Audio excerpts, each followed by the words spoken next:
Oke, sekarang kita bakal lanjut ke bagian JS Web API, yaitu bagian fetch. Ini penting banget ya, karena teman-teman kalau misalkan nanti beneran jadi programmer front-end, udah pasti teman-teman bakal nge-hit API, jadi teman-teman minimal paham lah basic fetch-nya.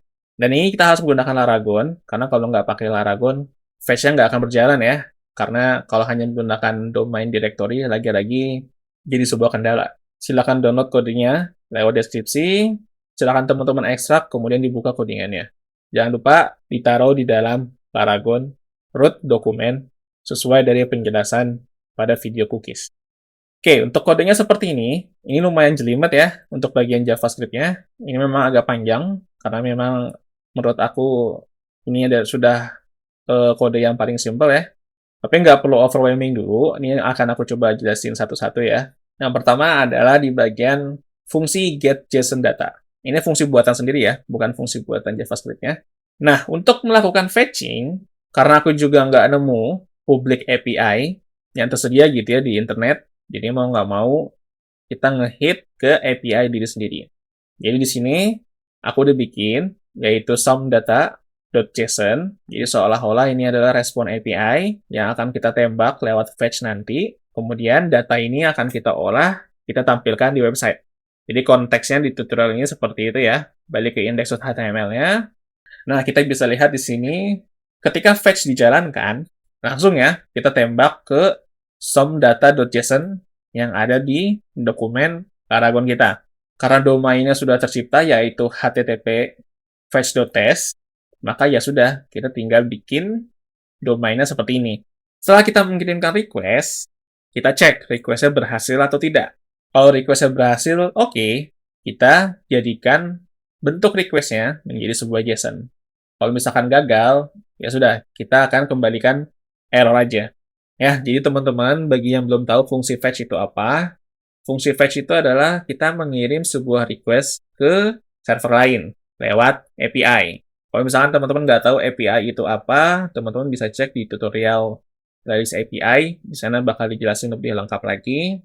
Sederhananya adalah kita mengirim request atau mengirimkan permintaan sebuah entah itu data atau penyimpanan data ke server lain. Tapi di sini kita akan nembak ke server diri sendiri. Jadi kita untuk yang versi get-nya kita nggak nembak ke server lain. Nah nanti respon dari servernya itu kita olah. Makanya kenapa di sini ada pengecekan. Apakah request-nya oke? Apakah request-nya sukses? Apakah request-nya diizinkan atau tidak? Itu semua kelihatan. Kalau misalkan nggak diizinkan, ya di sini permainannya. Status kode. Kita ambil statusnya apa, kita kasih tahu status kodenya bagaimana. Nanti baru bisa kita olah ke halaman websitenya kalau misalkan datanya gagal diambil. Gagalnya kenapa nih? Entah servernya bermasalah, entah request yang kita kirimkan bentuk yang nggak bagus, dan lain sebagainya lah. Kayaknya teman-teman bisa makin nggak ngerti nih kalau nggak tahu konsep API. Jadi aku sangat-sangat menyarankan teman-teman nonton playlist API terlebih dahulu deh. Kalau misalkan nggak ngerti API itu apa ya. Tapi yang jelas, cara melakukan fetch, khususnya untuk request get, itu seperti ini. Dan fetch itu bawaan dari JavaScript-nya itu sendiri. Jadi kita nggak perlu install-install library kayak jenis Ajax ataupun Axios. Nah, ini untuk versi get-nya. Sekarang kita bakal coba ke request yang versi post-nya, atau ketika kita akan mengirim sebuah data ya. Kita lihat di bagian bawah, ada yang namanya fungsi post JSON data. Jadi data yang tadi kita ambil, yang kita get dari server kita, itu bakal kita coba kirim ke server luar.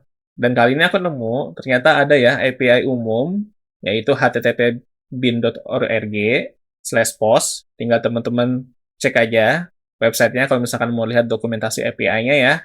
Nah, menariknya dari post, itu ada sedikit tambahan. Di parameter kedua pada fungsi fetch, itu kita bisa mendeklarasikan sebuah objek yang berisi metodenya apa, kemudian headers-nya apa, kemudian body-nya apa. Kalau misalkan teman-teman nggak tahu metode itu apa, metode itu ya metode request-nya. Kalau misalkan get, itu biasanya untuk mengambil data. Kalau misalkan post, itu biasanya untuk mengirim data. Sekali lagi, silakan teman-teman cek playlist API kalau misalkan teman-teman masih nggak tahu API itu apa. Sebenarnya ini opsional ya, nggak harus selalu disetting ya, tergantung aturan dari API-nya. Cuman aku lebih suka kalau headersnya disetting kayak gini, supaya lebih jelas aturan API atau request yang kita buat. Seperti biasa, karena kita cuma ngirim JSON biasa, ya sudah. Upset sama content type-nya kita setting ke application/JSON. Ini body untuk data yang mau kita kirim ke server tujuan kita, atau ke API tujuan kita. Jangan lupa selalu di-convert dulu ke JSON-nya sebelum datanya dikirim. Karena kalau misalkan data yang dikirim nggak di-convert dulu ke JSON, maka otomatis pasti bakal ditolak. Kemudian, seperti biasa ya, setelah fetch-nya berjalan, karena ini kita kasih tambahan await, yang itu berarti kita harus menunggu prosesnya sampai selesai, baru proses kode yang di bawahnya bakal berjalan. Kita cek di sini, kalau request-nya oke, ya sudah, return request.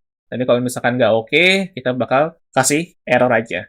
Ya, sebetulnya untuk kodenya teman-teman fokus dari sini sampai sini aja untuk yang post. Baris 52 sampai baris 65.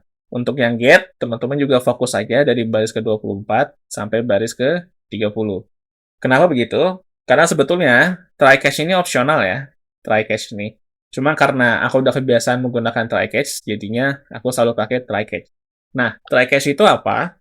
Jadi ibaratkannya analoginya dulu ya. Try catch itu ibaratkan saklar listrik. Kalau misalkan ada konslet atau ada beban listrik yang terlalu besar, dia bakal turun. Atau bahasa kita biasanya jeglek ya. Atau enggak listriknya turun gitu kan.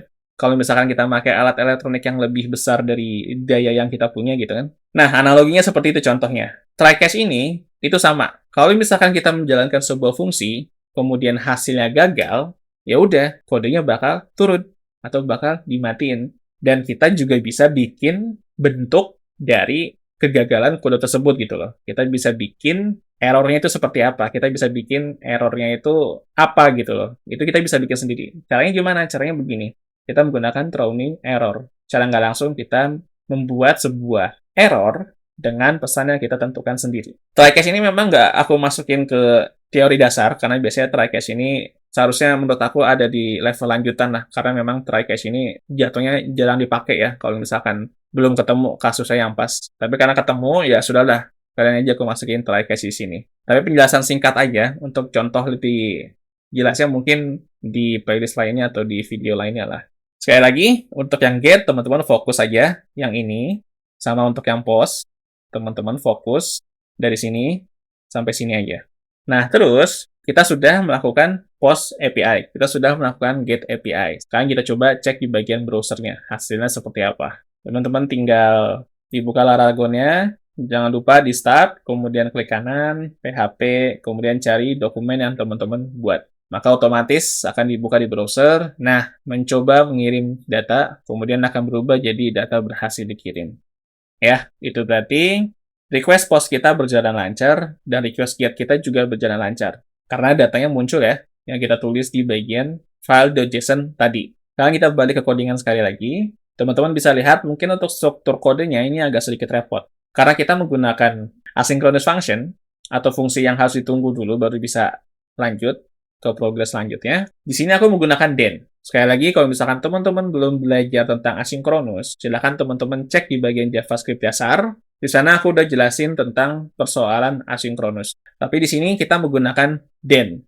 Den itu bersifat menjalankan kode ketika fungsi asynchronousnya sudah selesai dijalankan.